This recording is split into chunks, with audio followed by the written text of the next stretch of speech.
कुछ लोग होते हैं जिनको शौक होता है पश्तो सीखने का, लेकिन कुछ लोग ऐसे होते हैं जिनको शौक तो नहीं होता लेकिन उनकी मजबूरी होती है। मिसाल के तौर पर कुछ फीमेल ऐसे होते हैं कि वो उनकी शादियां पठानों में हो जाती हैं, तो फिर उनको वहां पे बहुत मुश्किलात का सामना करना पड़ता है। कुछ लोग ऐसे होते हैं कि जो बेसिकली होते तो पठान हैं, उनके वालिदैन पठान होते हैं, लेकिन वो ऐसी जगहों पे पले बड़े होते हैं जहां पे पश्तो का नाम निशान नहीं होता, और जब वो अपने खानदान वालों से मिलते हैं, पठान लोगों से, तो फिर वो शर्म महसूस करते हैं कि काश मैं भी पश्तो बोल लेता और मुझ पे ये लोग ना हंसते। अस्सलाम वालेकुम नाजरीन, मैं हूं जलाल खान और आप देख रहे हैं एस्को पश्तो यूट्यूब चैनल। नाजरीन, आज की इस वीडियो में मैं आप लोगों को पश्तो नहीं सिखाऊंगा, पश्तो सीखने के आपको कुछ तरीके बताऊंगा कि अगर आप उन तरीकों को फॉलो करें तो आप लोग बहुत जल्द पश्तो सीख जाएंगे।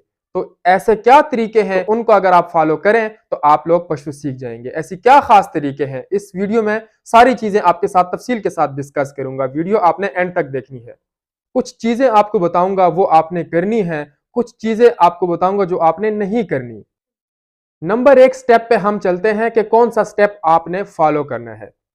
पहले नंबर पे आप लोगों ने पश्तो सुननी है। जैसे भी हो, कोई भी हो, चाहे छोटा हो बड़ा हो, कोई मोबाइल में वीडियो आती है, आपने उसको गौर से सुनना है कि अगला बंदा क्या कह रहा है। क्योंकि आप एक बच्चे की मिसाल ले लें कि जब बच्चा पैदा होता है तो जब उसको थोड़ा सा अकल शऊर आता है तो वो क्या करता है, वो सब लोगों की बातें सुनता है।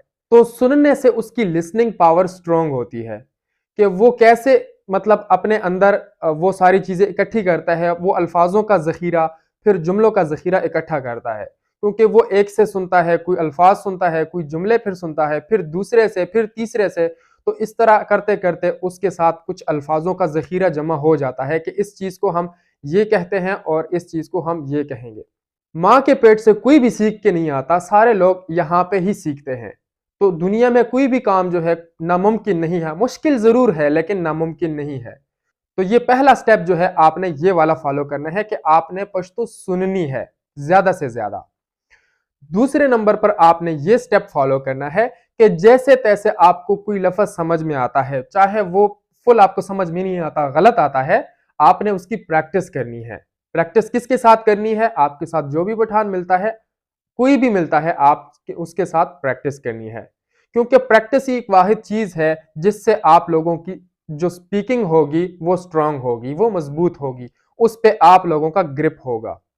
अगर आप अगर आप सीख भी लें, एक चीज का रटा लगा भी लें, मतलब वैसे अपने साथ रटा लगा लें और आप उसे याद करें, आप उसकी प्रैक्टिस किसी के साथ नहीं करते, तो आपको वो 10 दिन याद रहेगी, 15 दिन याद रहेगी, ज्यादा से ज्यादा महीना याद रहेगी, उसके बाद आपसे भूल जाएगा।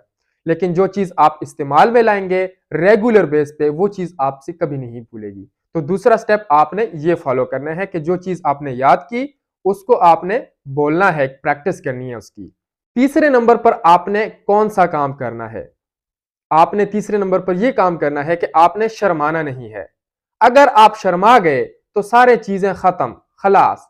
क्योंकि आपकी कामयाबी की सीढ़ी यही होती है कि आप एक काम में शर्माते नहीं हैं। जिस काम में आप शर्मा गए, जिस काम में आपने शर्म महसूस की, तो उसके बाद बिल्कुल आपकी कामयाबी आपके करीब करीब भी नहीं आएगी। तो आपने ये करना है कि शर्माना नहीं है। अगर आप गलत भी बोलते हैं, आपने उसमें शर्म महसूस नहीं करनी, क्योंकि मैंने पहले भी बताया कि माँ के पेट से कोई भी सीख के नहीं आता। तो शर्म आपने बिल्कुल महसूस नहीं करनी अगर आपने कोई भी चीज सीखनी है। तो चौथा स्टेप आपने ये फॉलो करना है कि आपको अगर कोई लफ्ज मिल जाता है, कहीं से भी आपको लफ्ज मिल जाता है, आप उसको अपने साथ नोट करें। चाहे मोबाइल में नोट करें, आपके पास अगर कोई अपना नोटबुक है आप उस पर नोट करें। सबसे बेस्ट तरीका यह है, क्योंकि मोबाइल आपके पास एनी टाइम मौजूद होता है, तो आप उस पे अपने नोट पैड डाउनलोड करके एक एप्लीकेशन है, उसमें आप अपने साथ वो लफ्ज या जुमला जो भी है उसको नोट करें और उसकी मीनिंग्स भी साथ में लिखें कि ये लफ्ज की, इस लफ्ज की मीनिंग्स जो है ये बनते हैं। तो आपने ये वाला काम भी करना है ताकि जो भी चीज हो वो फिर आपके पास पूरी जिंदगी के लिए सेफ हो जाता है। फिर जब भी आपसे कोई लफ्ज भूलता है तो आप वहां से उसको देख सकते हैं। तो ये स्टेप भी आपने फॉलो करना है। अभी आपको वो तरीके बताता हूं कि जिन चीजों को आपने नहीं करना, जिन चीजों को आपने बिल्कुल भी नहीं करना, उसके नजदीक नजदीक भी नहीं जाना। पहला ये है कि आपने उन लोगों से बच के रहना है जो आप पे हंसते हैं। मिसाल के तौर पर अगर आप किसी से पश्तो का पूछते हैं, वो आपको मतलब गलत गाइडलाइन देते हैं, फिर आप पे वो लोग हंसते हैं। तो ऐसे लोगों से आपने बिल्कुल बच के रहना है, जो लोग आप पे हंसते हैं और आपके जज्बात और एहसासात की कदर नहीं करते और आपको ये कहते हैं कि नहीं, ये आपसे नहीं हो पाएगा। क्यों नहीं हो पाएगा भाई, जब आप कर सकते हैं तो मैं क्यों नहीं कर सकता। आपने इसके लिए मतलब स्ट्रगल करना है और ऐसे लोगों से बच के रहना है जो आपको डिमोटिवेट करते हैं। तो दूसरे नंबर पर आपने कौन सा काम नहीं करना? दूसरे नंबर पर आपने ये काम नहीं करना कि रट्टा नहीं लगाना। रट्टा बिल्कुल भी नहीं लगाना, आपने एक चीज को समझना है।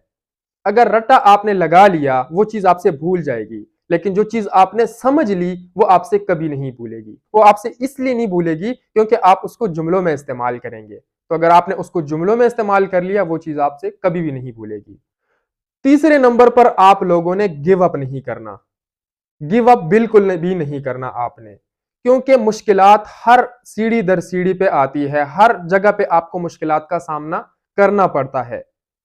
तो आपने बिल्कुल किसी भी काम में, चाहे वो पश्तो, सिर्फ मैं पश्तो का नहीं कह रहा, कोई भी आप काम करते हैं, कोई काम सीखते हैं, मुश्किलात जरूर आती हैं, तो उसमें आपने गिव अप नहीं करना। अगर आपने गिव अप कर लिया तो समझो आप कामयाबी की सीढ़ी से 100 सीढ़ियां पीछे चले गए। लेकिन जब आप गिव अप नहीं करते, वो आपकी कामयाबी की पहली सीढ़ी होती है। आपने बिल्कुल भी गिव अप नहीं करना, मतलब हार नहीं माननी आपने बिल्कुल भी। अगर एक छोटा बच्चा है, अगर वो चलने के काबिल नहीं है, वो जब चलना सीखता है तो वो माँ के पेट से तो नहीं सीख के आता, इसी जमीन पे ही सीखता है। तो जब वो चलने की कोशिश करता है तो वो गिरता भी है। तो अगर वो गिरने से डरे कि मैं अगर उठूंगा चलूंगा तो मैं गिर जाऊंगा, तो फिर वो चलना कैसे सीखेगा? ये तो नामुमकिन है। जब वो चलता है फिर गिर जाता है, फिर गिर जाता है, करते करते वो आखिर एक दिन चलना स्टार्ट कर लेता है। मुश्किलात के बाद ही करता है, क्योंकि वो हार नहीं मानता। तो जब तक आप हार नहीं मानेंगे, ये आपकी कामयाबी की सीढ़ी है। उसके बाद आपने एक और काम नहीं करना, आपने शर्म महसूस नहीं करनी। शर्म अगर आपने महसूस की तो फिर आप पश्तो से महरूम हो जाएंगे। पश्तो से क्या, किसी काम से भी महरूम हो जाएंगे। जब आपसे कोई मिलता है या आप किसी से मिलते हैं, आपने उनसे सवाल करने हैं, पूछना है, अपने नॉलेज में इजाफा करना है। क्योंकि आपके घर में अगर कोई पठान नहीं है, तो जब आप बाहर घूमने फिरने जाते हैं, वहां आपके साथ कोई मिलता है, तो आपने उससे सवाल करने हैं, खामोश नहीं रहना। अगर आप उसके सामने खामोश रहेंगे तो आप सीखेंगे फिर किससे? क्योंकि एक जगह से दूसरी जगह से तो आप जखीरा इकट्ठा कर लेंगे, लेकिन उसको इस्तेमाल में भी तो लाना है। उसको इस्तेमाल में आप कैसे लाएंगे? जब आप किसी के साथ प्रैक्टिस करेंगे। तो आपने प्रैक्टिस करनी है, खामोश नहीं रहना। तो ये कुछ स्टेप हैं, अगर आप इन स्टेप्स को फॉलो करें तो इंशाल्लाह आप बहुत जल्द पश्तो बोलना स्टार्ट कर लेंगे। तो उम्मीद करता हूं व्यूवर्स आपको वीडियो अच्छी लगी होगी। अगर वीडियो अच्छी लगी है तो वीडियो को लाइक करके दोस्तों के साथ शेयर करें। तो इंशाल्लाह अगली वीडियो में आप लोगों को कुछ पश्तो सिखाऊंगा। वही वीडियो देखने के लिए आप लोगों ने हमारे साथ जुड़े रहना है। अभी इजाजत चाहूंगा, अपना ढेर सारा ख्याल रखें, दुआओं की खुसूसी गुजारिश, और अपने इस चैनल का भी ख्याल रखें। अल्लाह हाफिज।